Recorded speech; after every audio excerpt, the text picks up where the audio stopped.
예레미야는 하나님의 마음, 다시 말해서 자녀를 향한 아버지 되신 하나님의 마음을 이해해야 읽을 수 있는 책입니다. 그래서 여러분들이 항상 하나님이 어떤 마음이실까, 단순히 어떤 심판자의 마음이 아니라 아버지의 마음으로, 자녀를 사랑하는 아버지의 마음으로 우리가 예레미야서를 좀 읽으면 좋겠습니다. 예레미야의 이 중요성은 그 시기가, 그 내용이 예루살렘 파괴 직전과 직후의 메시지입니다.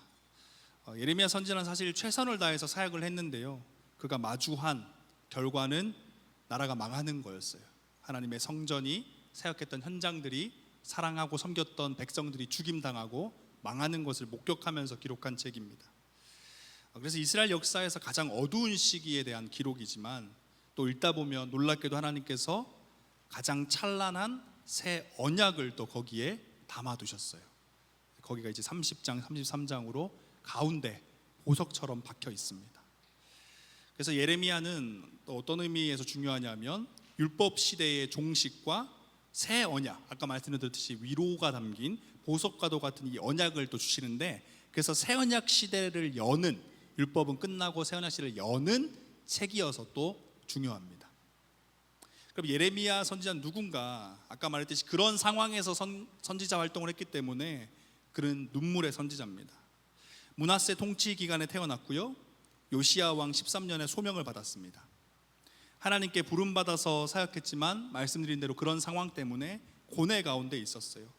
예레미야의 주된 사명이 뭐였냐? 1장 10절 보면, 보라, 내가 오늘 너를 여러 나라와 여러 왕국 위에 세워 내가 그것들을 뽑고 파괴하며 파멸하고 넘어뜨리며 건설하고 심게 하였느니라 하시니라. 지금 예레미야의 사역에 대해서 설명을 해주시는데 그 내용이 6개의 단어가 나오는데 그 중에 4개가 뭐예요?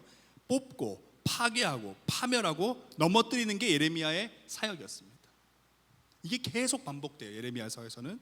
근데 감사하게도 다행인 건 그 뒤에 2개, 건설하고 심을 것이다.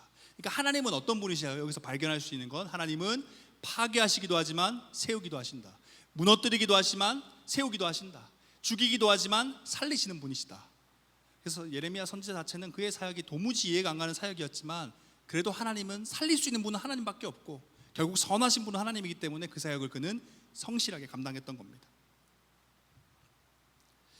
그의 고향이 이제 아나돗인데, 그는 또 제사장 가문인데요, 말씀을 쭉 읽다 보면 이 고향에서도 환영받지 못한 사람입니다. 그리고 그가 활동했던 시기는 죽음이 가득했던 시기였어요. 영적인 죽음은 물론이고요, 아까 말씀드린 것처럼 바벨론의 침략으로 해서 실제 이스라엘 백성들이 또 죽임을 많이 당했습니다. 그리고 뿐만 아니라 여호야김 왕이 하나님의 말씀을 찢어서 불로 태워버리는, 말씀마저 죽어버린 시기였어요. 그러니까 죽음이 정말 가득했죠. 그가 이제 40년을 선지자로 사역했는데 사역의 열매가 무엇일까 봤을 때 사실 예레미야서를 보면 없어요. 우리가 아는, 우리가 기대하는 그런 어떤 회복이 있고 막 사람들이 모여들고 부흥이라는 그런 열매는 없습니다. 하지만 그는 그 사역을 감당해냈어요. 결국 우리가 어떤 사역들을 하고 하나님의 일을 감당하고 주의 말씀에 충성되게 살아갈 때 결론이 뭐냐? 하나님 말씀 따르는 그 자체가 핵심인 거지, 우리가 생각하는, 흔히 생각하는 어떠한 눈에 보이는 결과물을 얻는 게 사역의 열매가 아니다라는 걸 예레미야 선지자의 삶을 통해서 우리는 확인할 수 있는 거죠.